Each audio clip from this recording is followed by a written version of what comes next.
Welcome back. इस video में हम लोग देखेंगे कि डिफेक्ट लायबिलिटी क्या होता है।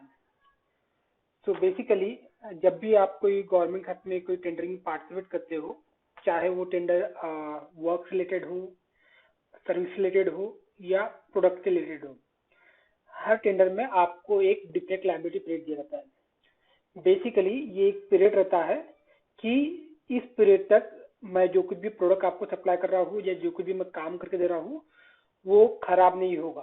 ठीक है, तो एक वारंटी और गारंटी पीरियड रहता है कि इस पीरियड में कोई भी चीज खराब नहीं होगी।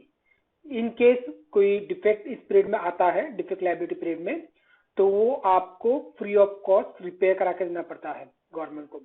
ठीक है, मान लो आपने कोई सड़क बना के दी, फॉर एग्जांपल रोड का कंस्ट्रक्शन का काम किया है, तो उसमें आपको नॉर्मली डिफेक्ट लायबिलिटी पीरियड 1 साल या 2 साल का दिया होगा।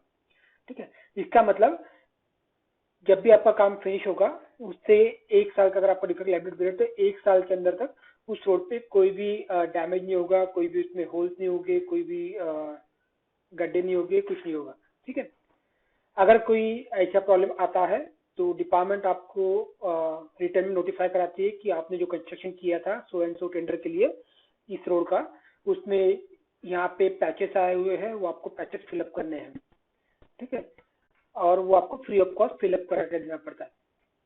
इन केस अगर आप वो पैचेस फिलअप नहीं करा के देते हो या जो कुछ भी डिफेक्ट आपके इसमें आया हुआ है वो आप रेक्टिफाई करा के नहीं देते हो, तो डिपार्टमेंट क्या करती है, वो रेक्टिफाई कराने का काम किसी और कॉन्ट्रैक्टर के थ्रू कराती है।